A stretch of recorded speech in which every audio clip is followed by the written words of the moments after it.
Now part of the Darkcast Network.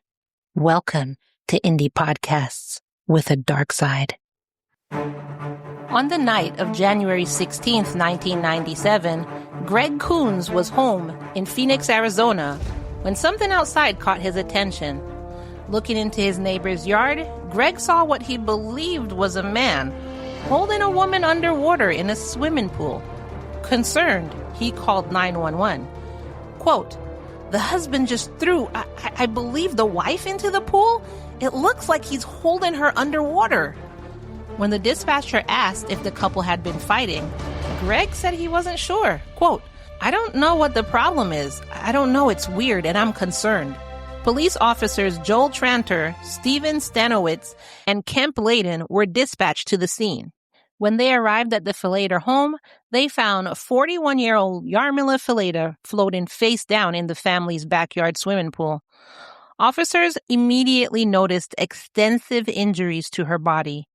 Officer Tranter described the wounds as so severe that they reminded him of a shark attack. As police moved into the house, they found 43-year-old Scott Falater moving around upstairs in his pajamas.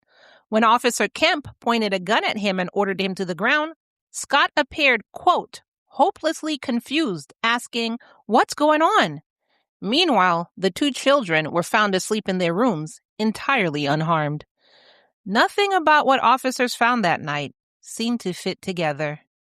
Welcome, lambs. Welcome to a new episode of Love and Murder, Heartbreak to Homicide, your weekly true crime podcast telling you cases of relationships that turn to murder.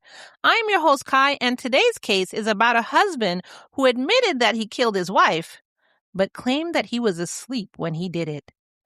But before we get back into this case, be sure to subscribe to Love and Murder on whatever platform you're currently listening on. The best way to subscribe is through the Patreon for free, patreon.com/Love and Murder. As a free lamb, you do get some bonuses, but to get even more, like the after show tonight, then sign up to one of our paid tiers. One of the bonus episodes currently available on the platform covers the case of a mother who trusted her friend to watch her toddler while she went to work. Hours later, though, she was told her son had eaten soap and was having an allergic reaction.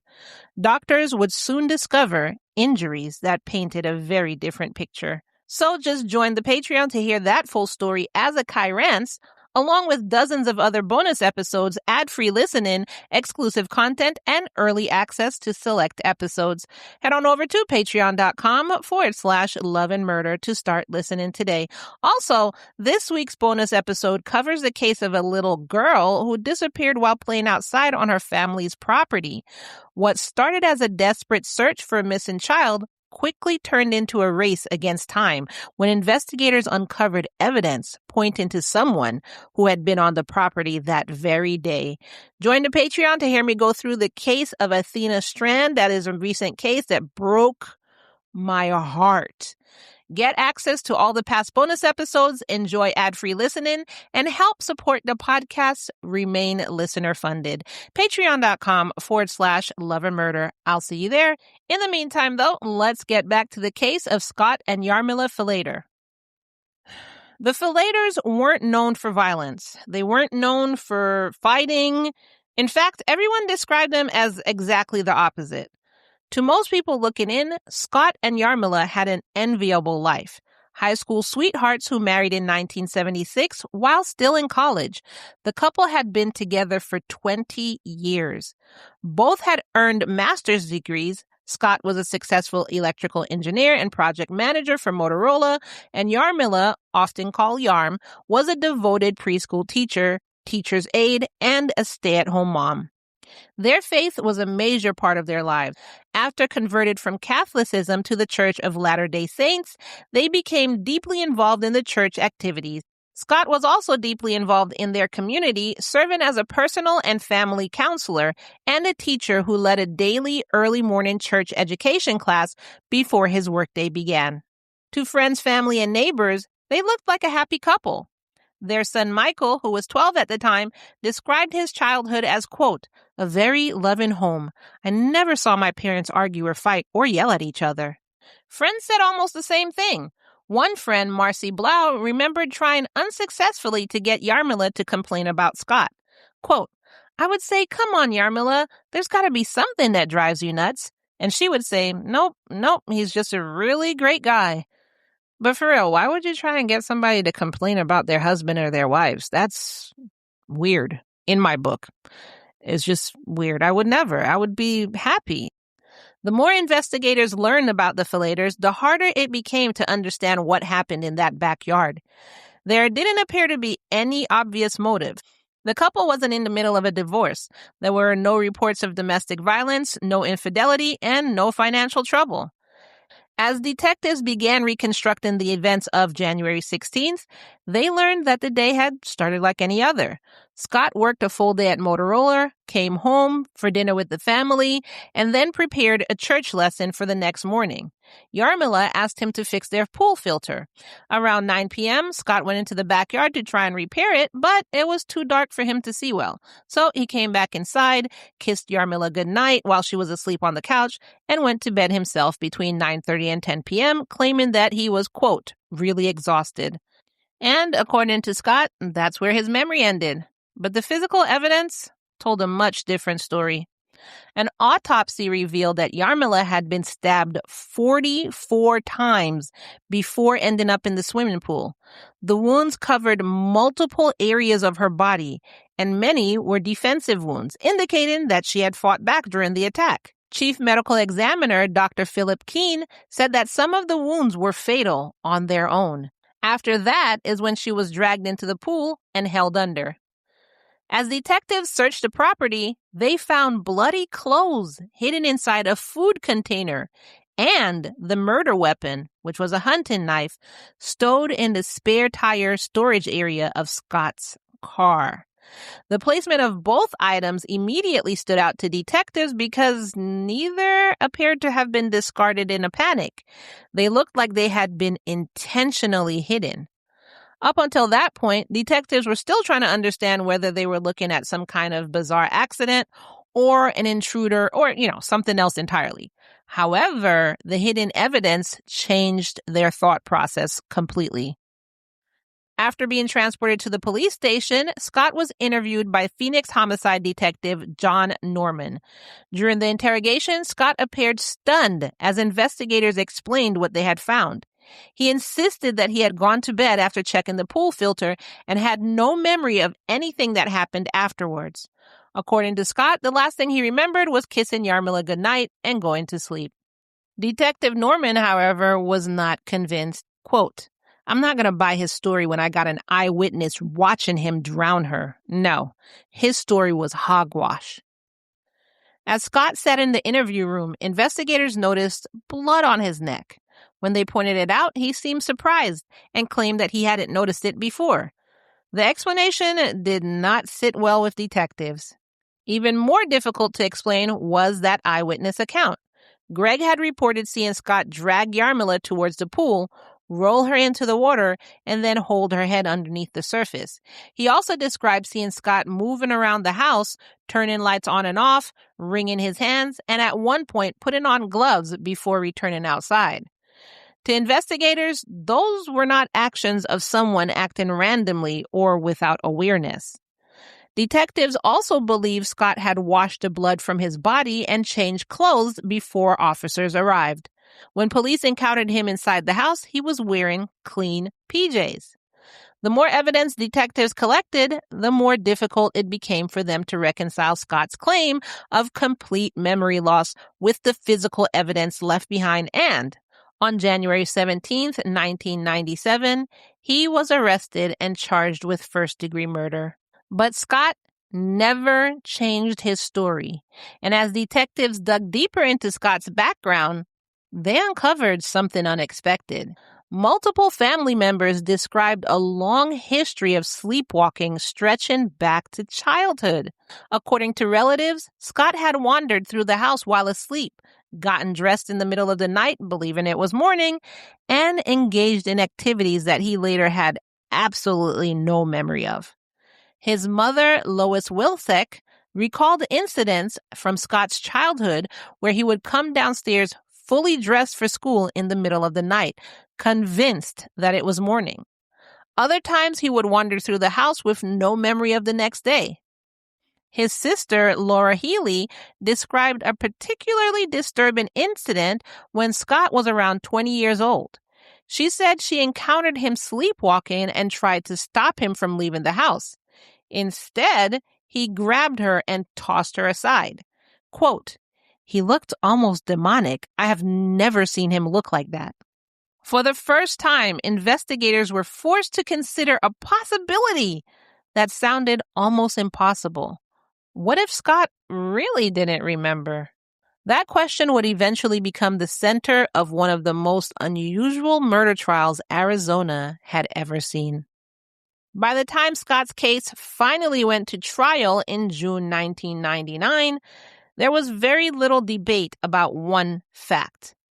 We all know Scott killed his wife. That's what they said in the trial.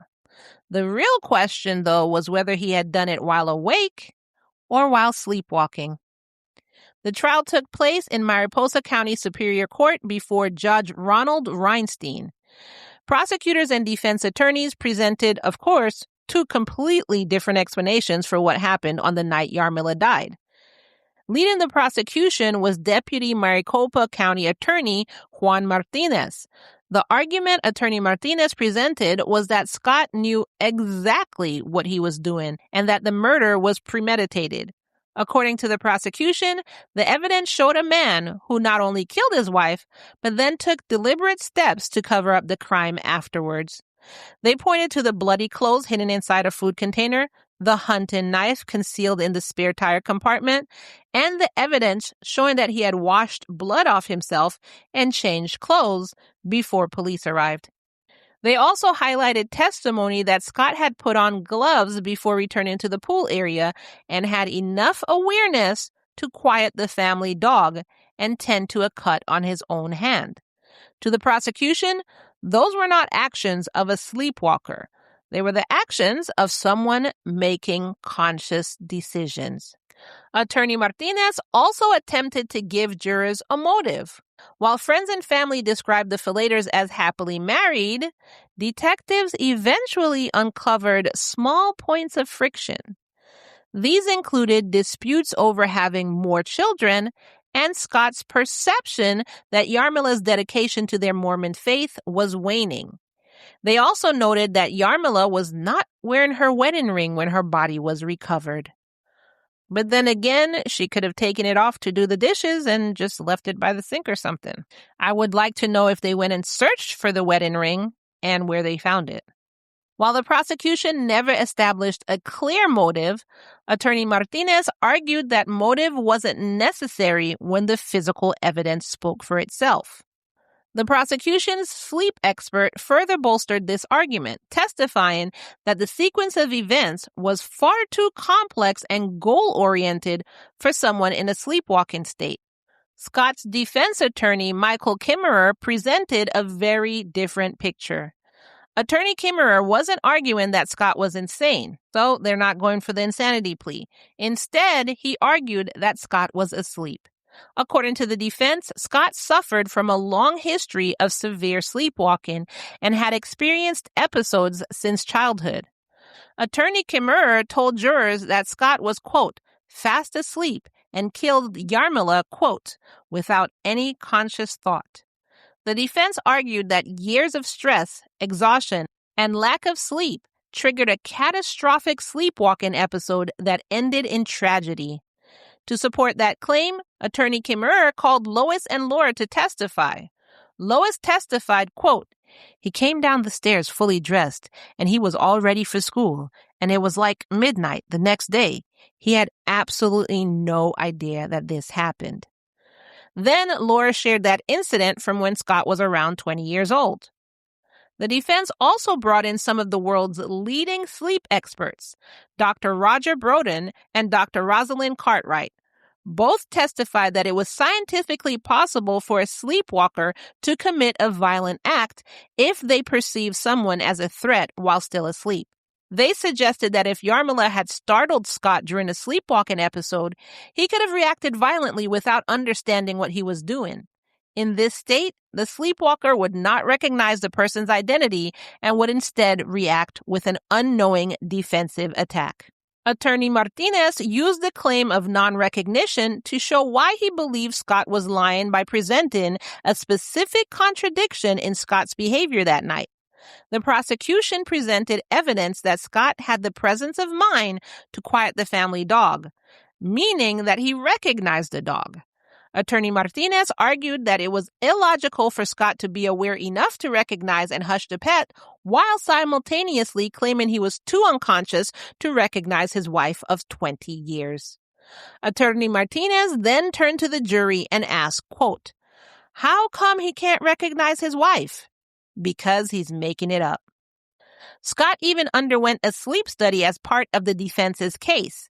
Additional testimony came from jail inmates who claimed that they had witnessed Scott sleepwalking while awaiting trial. But even some of the defense's testimony created problems for Scott. Under cross-examination, Dr. Broden admitted that it was unusual for a sleepwalker to perform as many complex actions as Scott did that night. Prosecutors seized on that admission, arguing that hiding evidence, changing clothes, putting on gloves, and concealing a murder weapon required planning and awareness. Scott eventually took the stand himself. For approximately 2 hours, he answered questions and maintained that he had no memory of killing Yarmila. He told jurors he never planned her death and had nothing to gain from it. Quote, "All I can say is I do not know what happened. I do know for sure I never planned it. There was nothing for me to gain from it." Interestingly, Scott admitted that when his attorney first suggested using a sleepwalking defense, he didn't even believe it himself. Quote, "I didn't question him or push him hard at the time, but inside, I just felt like it was a bunch of BS. It was very simple and pure BS, and it had no basis in reality. This sounds to me like a Twinkie defense." That's what Scott himself said. The couple's children also testified about only witnessing a loving home. Their testimony supported the defense's position that there was no obvious reason for Scott to murder his wife.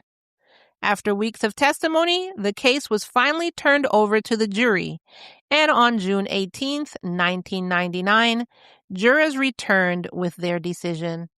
They found Scott guilty of first-degree murder. Later, some jurors explained their reasoning. Interestingly, not all of them completely rejected the possibility that Scott had been sleepwalking at some point during the attack. One juror said they could believe Scott might have been sleepwalking when the stabbing began, but what they couldn't believe was everything that happened afterwards. Quote, "I think he could have been sleepwalking when he stabbed his wife. But when he dragged the body, I think he woke up and I think he panicked." Another juror focused on the weapon itself. Quote, "A hunting knife is not used for any other purpose except for killing." With the guilty verdict entered, the case moved into the penalty phase. Prosecutors sought the death penalty, but several people came forward asking the court to spare Scott's life. Among them were Yarmila's mother and the couple's own children. Both children pleaded for mercy and expressed the desire to maintain a relationship with their father. Now pause here. I believe if this is what the family wants, this is what the court should grant. So if the family says death penalty, that's what the court should grant. If the family says mercy, give him life in prison or something like that, don't do the death penalty, this is what the court should grant. It seems like even Yarmila's mother, didn't want him to get the death penalty. I wonder if she believed like he was sleepwalking. It seemed like his children believe it. They didn't witness any issues in the household, any arguing. It looked like their parents loved each other. But then again, some parents do keep that behind the scenes. They might have argued in hushed tones. They might have argued while the children were at school. And that doesn't mean screaming arguments. So like the neighbors wouldn't have known, friends wouldn't have known, because Yarmila doesn't seem like the person who would, talk badly about her husband. But again, I'm not even saying that I believe like he did it and he wasn't sleepwalking. I'm just laying out possibilities here. I know there are parents out there who like literally don't argue at all. And I know there are parents who argue quietly so their children never knew they were arguing. I also know then there are parents who just, don't even consider the children and they just don't like each other and they blah, blah, blah, yell and argue and scream in front of everybody. But that's another whole other subject. So both children, like I said, pleaded for mercy and wanted to maintain a relationship with their father. And the court did say that their testimony carried tremendous weight on their decision. And on January 10th, 2000, Judge Reinstein sentenced Scott to life in prison without the possibility of parole. According to court records, the judge later indicated that the testimony from Scott and Yarmila's children, quote, weighed the most in his decision not to impose a death sentence. Now, despite the prosecution suggesting religious friction, official court paperwork noted that, quote, the question of motive remains unanswered. So that's what was officially documented. After the verdict, it actually did not end the debate surrounding the case. I mean, we're still doing it now and we're still questioning it. Over the years, the Falater case became one of the most frequently discussed examples of the sleepwalking defense in American criminal law. Sleep experts, attorneys, psychologists, and legal scholars continued examining the case because it raised difficult questions about consciousness, responsibility, and criminal intent. In 1982, Steven Steinberg from Phoenix was successfully acquitted after stabbing his wife 26 times to death. His attorney successfully argued that the man was sleepwalking at the time of the attack. This case was significant because it showed that Arizona juries were willing to accept somnambulism as a valid legal defense for a brutal domestic homicide, even when the violence was extreme. Because this defense had worked in Phoenix before, it provided a viable strategy for attorney Kimmerer, who moved away from an initial plan for an insanity plea to pursue the sleepwalking defense. So, he originally wanted to claim insanity, which I don't know what basis he would have put that under, insanity by way of question mark.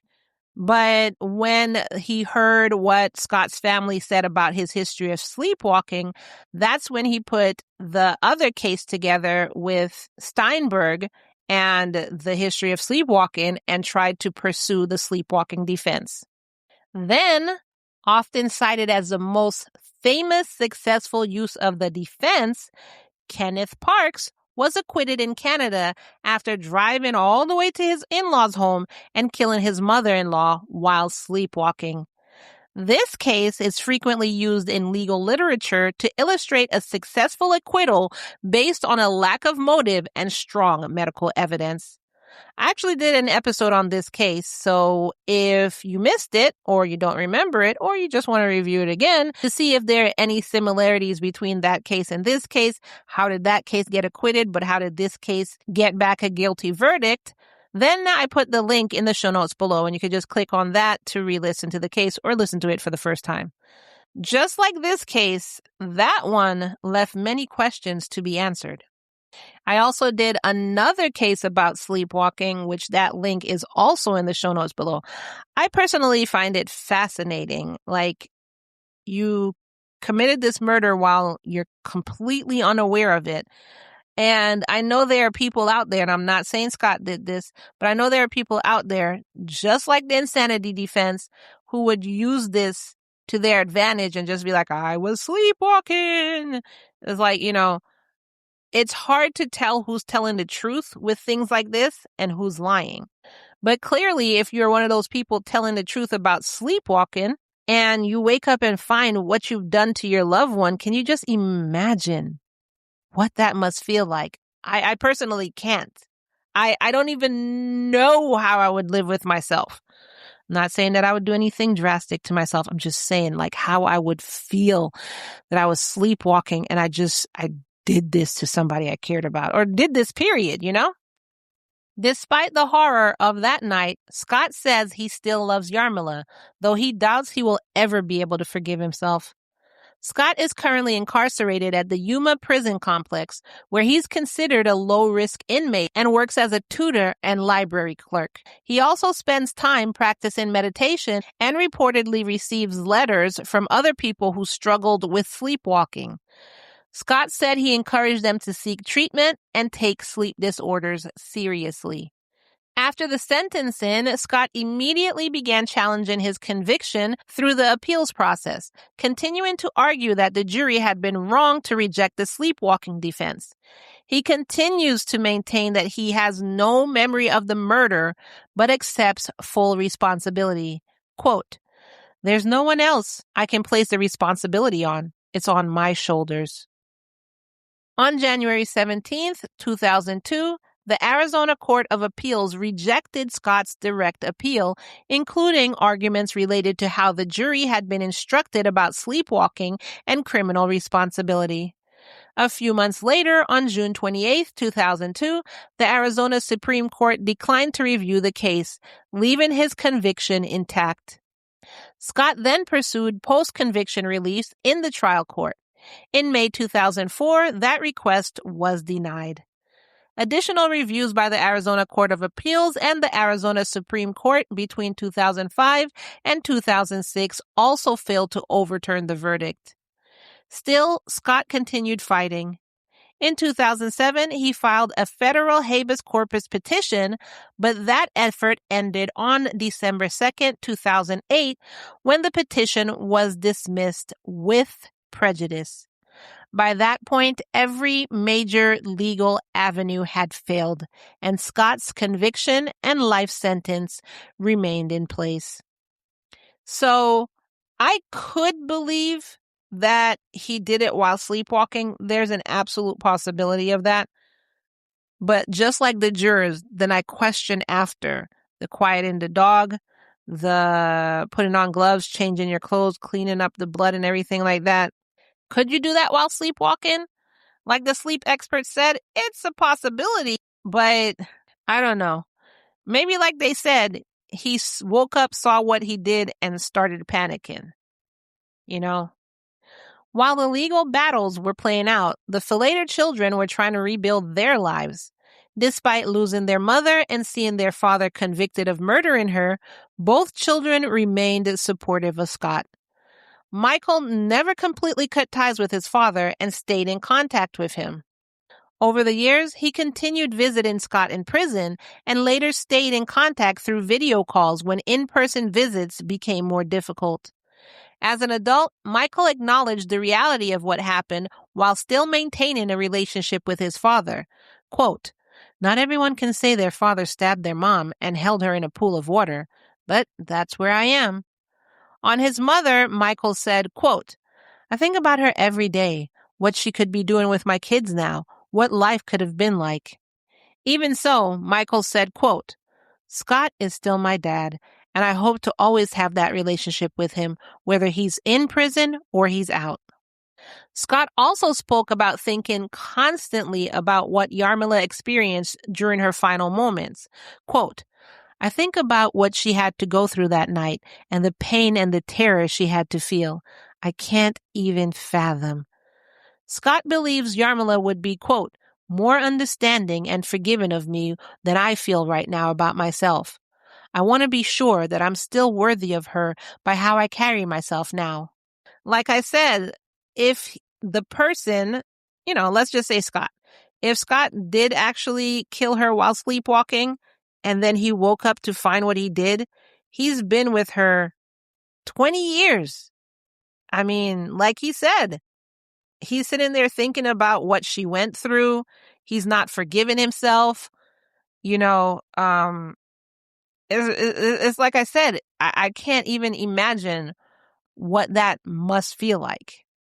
And then on top of that, not having anybody possibly believe you, if the sleepwalking is really what happened, not having anybody believe that you don't know how this happened.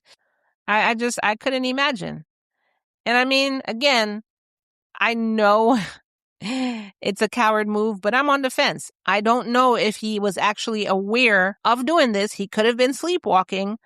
And then again, I don't know if he actually did this and then is just claiming sleepwalking. The evidence does show that he does experience sleepwalking. He has all his life. If he's startled or tried to wake up, there's evidence that showed that he could become somewhat violent. What I think I'm more on the fence of believing is what the juror said. This is what I'm thinking. Now, it's interesting to note that the two primary lawyers in the case had very different legacies. Attorney Martinez later became famous for the Jodi Arias trial, but was disbarred in 2020 following allegations of sexually harassing coworkers and leaking information to a blogger he was having an affair with. Wow. I would not and did not see that coming. Attorney Kimmerer, however, became a respected icon who had worked with the Miranda versus Arizona legal team. Colleagues noted that losing the Scott Falater case, quote, really hit Mike hard. And not related to this, but he did die on June 15th, 2023, at the age of 82. Who's to think that the prosecution was disbarred for allegations of sexually harassing coworkers? Like, it's usually the defense that I'm jumping down their throats. So I just wanted to point that out when I was researching, and I found that out, and I was just like, what? More than 20 years after the murder, the case found a new audience when ABC's 2020 revisited it in January 2021. The program featured a rare prison interview with Scott and an update from Michael, who reflected on growing up after losing both parents in a single night, one to murder and one to prison. So if you wanted to look that up, search for the Scott Falater case.